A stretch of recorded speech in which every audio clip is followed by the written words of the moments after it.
குழந்தை பருவத்திலேயே பல அற்புதங்களை நிகழ்த்திய அசுரர்களை வதம் செய்து தர்மத்தை நிலைநாட்டிய கோகுல கண்ணன் கிருஷ்ணர் அவதரித்த தினம். கிருஷ்ண பக்தர்களுக்கு மகிழ்ச்சி தரக்கூடிய பொன்னான தினமான கிருஷ்ண ஜெயந்தி கோகுல அஷ்டமி, ஜென்ம அஷ்டமின்னு அழைக்கப்படுது. இந்த வீடியோல கிருஷ்ணர் எப்படி பிறந்தார் என்பதையும் அவர் அரக்கர்களை எப்படி அழித்து வதம் செய்தார் என்பதையும் பார்க்கலாங்க. நம்ம சேனல்ல இந்த வீடியோவை முதல்ல பாக்குறீங்கன்னா நம்ம சேனலுக்கு ஒரு சப்ஸ்கிரைப் பண்ணுங்க. அப்பதான் நம்ம போடுற வீடியோஸ்லாம் உங்களுக்கு நோட்டிபிகேஷன்ல வரும். ஒவ்வொரு வருஷமும் ஆவணி மாதம் தேய்பிறை அஷ்டமி நாளதான் கோகுல அஷ்டமின்னு கொண்டாடுவோம். தெய்வங்களோட அவதார தினங்களை திதிகளை கொண்டுதான் வழிபடுவது வழக்கம். மாறாக சில வழிபாடுகள் நட்சத்திரங்களின் அடிப்படையில் அமையும். அதே போல கண்ணனுடைய அவதாரம் நிகழ்ந்த நட்சத்திரம் ரோஹிணி. ஆவணி மாதம் தேய்பிறை 8ஆம் நாளான அஷ்டம திதியும் ரோஹிணி நட்சத்திரமும் இணைந்த நாள்ல ரிஷப லக்னத்துல புதன்கிழமை நள்ளிரவு மதுராவில் உள்ள சிறையில் கிருஷ்ணர் அவதரித்ததாக ஸ்ரீ பகவத் புராணத்துல கூறப்பட்டிருக்கு. பெரும்பாலும் இந்த 2 தினங்களும் அடுத்தடுத்த நாள்ல வர்றதுதான் வழக்கம். சில ஆண்டுகள்ல ஒரே நாள்லயும் வரும். வீடுகள்ல கோகுல அஷ்டமியாகவும் ஆலயங்கள்ல கிருஷ்ண ஜெயந்தியாகவும் இந்த நாளை கொண்டாடுறது வழக்கம். இந்த வருஷம் கோகுல அஷ்டமி 2025ஆம் ஆண்டு ஆகஸ்ட் மாதம் 16ஆம் தேதி சனிக்கிழமை அதிகாலை 1:41 அஷ்டம திதி தொடங்கி இரவு 11:13 வரைக்கும் இருக்கு. குழந்தை வரம் தரும் கிருஷ்ண ஜெயந்தி இந்த ஆண்டு கிருத்திகை நட்சத்திரத்தோட இணைஞ்சு வருது.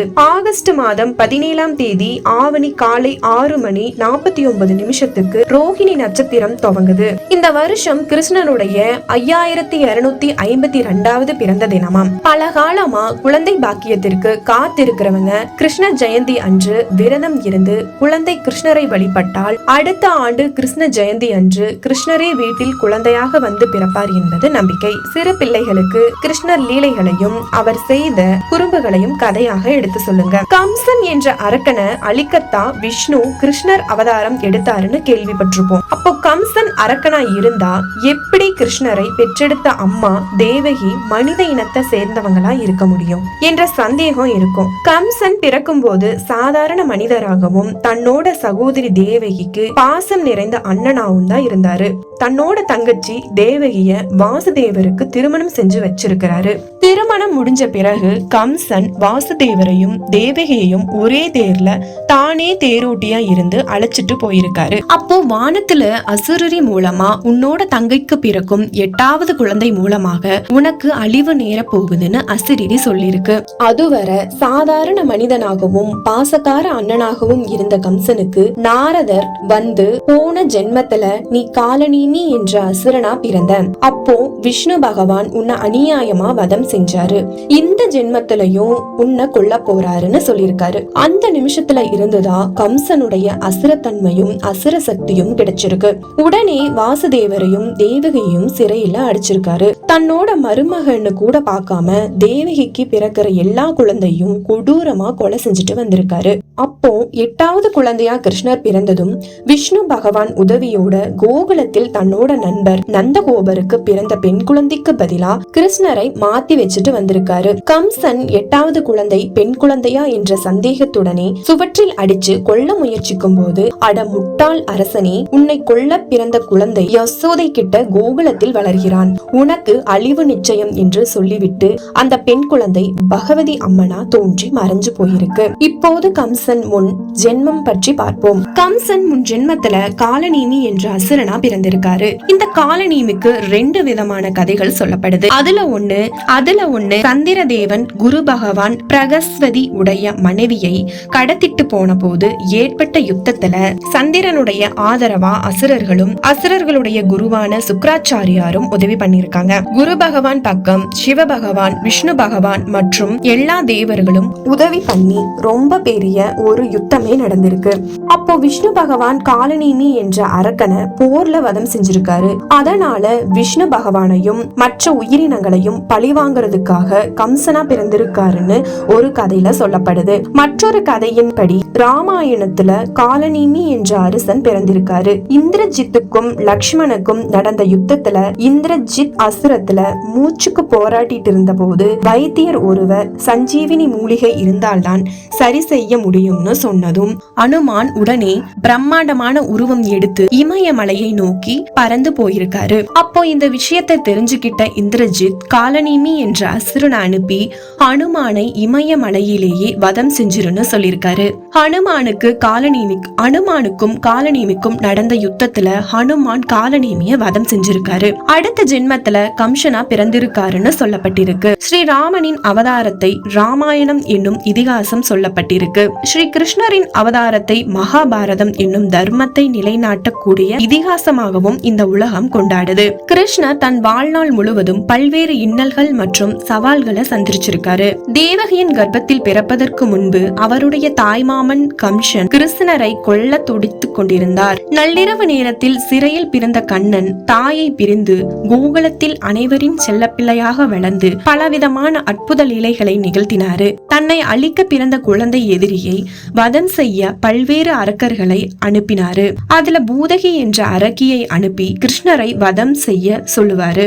ஆனால் கிருஷ்ணர் சிறு வயதிலேயே அந்த அரக்கியை அடையாளம் தெரிந்து கொண்டு பூதகியை வதம் செய்வாரு. அந்த பூதகியோட மரணத்தை பற்றி கேள்விப்பட்ட கம்சன் ஹட்சுரா என்ற அரக்கனை அனுப்பியிருப்பாரு. அந்த அரக்கன் பெரிய வண்டி போல வேடமிட்டு கோகுலத்திற்கு போவாரு. கிருஷ்ணருக்கு 3 மாதங்கள் ஆகியிருக்கும். அந்த நிகழ்ச்சியை கொண்டாட நந்தகோபரும் யசோதையும் ஒரு நிகழ்ச்சியை ஏற்பாடு செஞ்சிருப்பாங்க. கிருஷ்ணரின் நீண்ட ஆயுளுக்காக பல புனித சடங்குகளை செஞ்சுட்டு இருந்திருக்காங்க.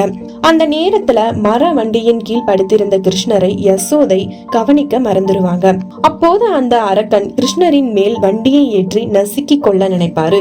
ஆனால் பசியெடுத்த கிருஷ்ணா அந்த நேரத்துல அழத் தொடங்குவாரு. கிருஷ்ணரை யசோதை கண்டுக்காம இருந்ததால கிருஷ்ணர் அந்த வண்டியோட சக்கரத்தை 2ஆ உடைச்சிருவாரு. மிகப்பெரிய சத்தத்தோட அந்த வண்டி உடைஞ்சு விழும். குழந்தை அழுதுட்டு இருக்கிறத பார்த்து யசோதை உடனடியா கிருஷ்ணரை தூக்கி கட்டிப்பிடித்து பாலூட்ட தொடங்குவாங்க. இப்படி கம்சன் கிருஷ்ணரை வதம் செய்வதற்காக பல அரக்கர்களையும் அரக்கிகளையும் கோகுலத்தை நோக்கியும் கிருஷ்ணரை நோக்கியும் அனுப்பிக்கிட்டே இருந்தாரு. பிருந்தாவனத்தில் குறும்புக்கார கண்ணன் வெண்ணையை திருடி தயிர் பானையை உடைத்து கோபியர்களுடன் விளையாடிட்டு இருப்பாரு. கண்ணன் குறும்புகளை தாங்காத யசோதை ஒரு மர உருள்ல கட்டி வச்சிருவாங்க. மர உரலில் கட்டப்பட்டிருந்த கிருஷ்ணர் தம் முன்னாடி இருந்த அர்ஜுன மரங்களை கவனிப்பாரு. இந்த 2 அர்ஜுன மரங்களும் தேவர்களான நலங்குவரனும் மணிக்குவரனும் தேவர்களின் பொக்கிஷதாரணம். சிவபெருமானின் பெரும் பக்தனுமான குபேரனின் 2 மகன்கள் தான் இவங்க 2 பேரும். நாரதர் அளித்த சாபத்தினால் இந்த 2 தேவர்களும் இரட்டை அர்ஜுன மரங்கள் என்று பெயர் பெற்று மரங்களாக மாறி நந்த மகாராஜாவின் அரண்மனை முற்றத்துல வளர்ந்திருப்பாங்க. ஸ்ரீ கிருஷ்ணராலதான் உங்கள் சாபம் நீங்கும் நாரத மகரிஷியின் வார்த்தைகளை நினைவு கூற கிருஷ்ணரின் அந்த 2 மரங்களின் இடைவெளியில் புகுந்து சென்ற போது அந்த மரங்களிடையே உரல் சிக்கிக்கொள்ளும். அப்போது கிருஷ்ணர் அந்த உரலை மிக பலமாக இழுப்பாரு. அப்போது 2 மரங்களும் வேரோடு சாய்ந்து அந்த மரங்களில் இருந்த நலங்குவரனும் மணிக்குவரனும் சாப விமோசனம் பெறுவாங்க. குழந்தையாக இருந்த போதே தன்னை அழிக்க வந்த அரக்கர்களை கொன்ற கண்ணன் பல லீலைகளையும் செய்து குறும்பு கண்ணனாக வலம் வருவாரு. மதுராவிற்கு வந்து தன்னுடைய தாய்மாமனான கம்சனையும் வதம் செய்வாரு. அதோட கிருஷ்ணர் கோகுலத்தில் யசோதைக்கும் மட்டும் மகனா வாழாமல் அங்கு வாழ்ந்த அனைத்து தாய்மார்களையும் தன்னோட தாய் போலவே நினைச்சு எல்லாருடைய வீட்டிற்கு கிருஷ்ணரா நேரடியா மகன் போல சென்று வளர்ந்து இருக்காரு. கிருஷ்ணரின் லீலைகள் மக்கள் அனைவரையும் ரசிக்க வைக்கும் வண்ணம்படியே இருந்தது. அதே சமயம் மக்களுக்கே தெரியாமல் அவரின் லீலைகள் மூலம் அரக்கர்களை அழித்தல், சமுதாயத்தை காத்தல் என பல விஷயங்களை செய்து மக்களை காத்தருளினாரு. மகாபாரத போரின் போது அர்ஜுனனிடம் தர்மங்களை உணர்த்திய தருணத்தை நாம் இன்றும் இந்து சமயத்தின் புனித நூலாக பகவத்கீதை என்ற நூலில் படித்து வருகிறோம். உங்களுக்கு கிருஷ்ணர் பிடிக்கும்னா இந்த வீடியோவுக்கு ஒரு லைக் பண்ணுங்க. ஜெய் ஸ்ரீ கிருஷ்ணான்னு